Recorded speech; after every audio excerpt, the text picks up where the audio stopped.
सुगंधा और उसकी सास कांता के बीच एक अजीब सी जंग रहती थी। ये जंग थी किचन में कौन ज्यादा अच्छा काम करेगा और घर के सदस्यों के दिल जीतेगा।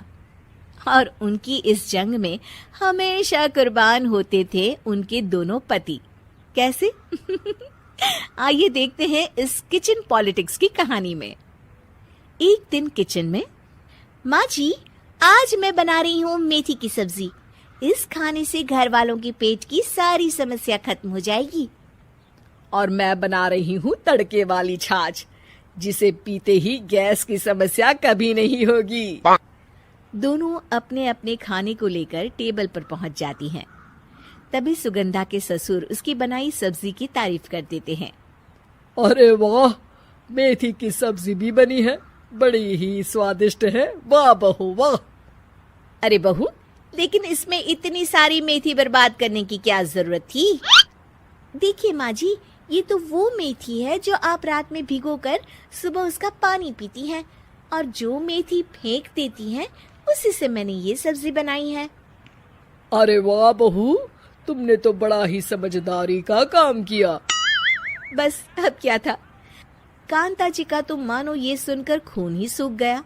वो फैसला कर लेती है कि किसी भी तरह वो अपने खाने की तारीफ लेकर ही रहेगी और सुगंधा को किचन में उसकी कमियां गिनाएगी। कांता फ्रिज खोलकर देख रही होती है और फिर सुगंधा से कहती है, अरे बहू, ये क्या, पूरा फ्रिज गंदा पड़ा है। तभी वहाँ सुगंधा का पति आ जाता है। वो सुगंधा को डांट कर कहता है, सुगंधा, तुम्हें कितनी बार कह रखा है कि वायरस फैल रहा है, साफ सफाई का पूरा ख्याल रखना है, लेकिन तुम किचन में इतनी गंदगी रखोगी तो कैसे चलेगा। सुगंधा सास की तरफ देखती है जहाँ वो मुस्कुरा रही होती है। सुगंधा समझ जाती है कि सास ने उससे बदला लेने के लिए ये सब किया है। दोनों रात के खाने की तैयारी में लग जाती हैं। दोनों ना एक दूसरे की तरफ देखती हैं और ना ही एक दूसरे से बातें करती हैं। रात को खाने की टेबल पर एक एक कर दोनों कई तरह के अलग अलग व्यंजन टेबल पर लगा देती हैं और अपने अपने पति के पास जाकर खड़ी हो जाती हैं। अरे खाइए जी खाइए, मैंने बड़ी मेहनत से बनाया है। प्लेट में वो खाना डालती हैं। सुगंधा भी दोनों की प्लेट में खाना डालते हुए कहती है, बड़ी ही मेहनत लगी है इस खाने को बनाने में। हाँ, दोनों को ना चाहते हुए भी सारा खाना खाना पड़ता है। कहीं दही तो कहीं मलाई तो कहीं मसाला। और इन सब के बाद दोनों बड़ी ही मुश्किल से अपने कमरे में सोने जाते हैं। लेकिन अगली सुबह सुगंधा का पति चिल्ला रहा होता है, हाय रे, हाय मेरा तो पेट खराब हो गया, हाय माँ बहुत दर्द हो रहा है। तो वहीं कांता के कमरे से भी कुछ ऐसी ही आवाज आने लगती है।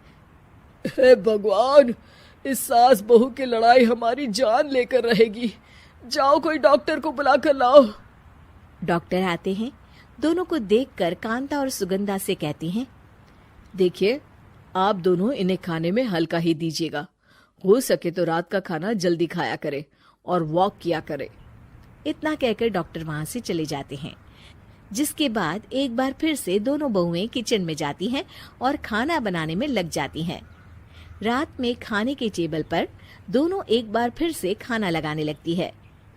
पापा जी, मैंने ये पतली मूंग की दाल की खिचड़ी के साथ ये पापड़ और पुदीने की चटनी भी बनाई है। अरे बहू, अभी अभी बेचारे पेट की बीमारी से गुजरे हैं, इतना भारी खाना तो डॉक्टर ने भी मना किया है ना। देखिए, मैंने आप दोनों के लिए सूप बनाया है। और दोनों उन लोगों की प्लेट में खाना डालने लगती हैं। तभी दोनों एक साथ बोल पड़ते हैं, बस करो, हमें माफ करो, हमें नहीं खाना इस घर में ना खिचड़ी और ना ही सूप। हम इंसान हैं, एक वक्त में एक ही खाना खा सकते हैं। बस करो, हमें माफ करो, हमें नहीं खाना इस घर में ना खिचड़ी और ना ही सूप। हम इंसान हैं, एक वक्त में एक ही खाना खा सकते हैं। इतना कहकर वो दोनों वहां से चले जाते हैं। कहानी का अंत। आप लोग उम्मीद कर रहे होंगे कि अंत में सब ठीक हो जाएगा। नहीं जनाब, अगर सास बहू के बीच सब ठीक हो जाए तो आप ये सीरीज देखे ही क्यों? तो मजा लीजिए इस चैनल में सास बहू से जुड़ी कहानियों का। क्योंकि ये ऐसा रिश्ता है जिसकी मिठास उसकी खटास में हमेशा ज्यादा ही रहती है।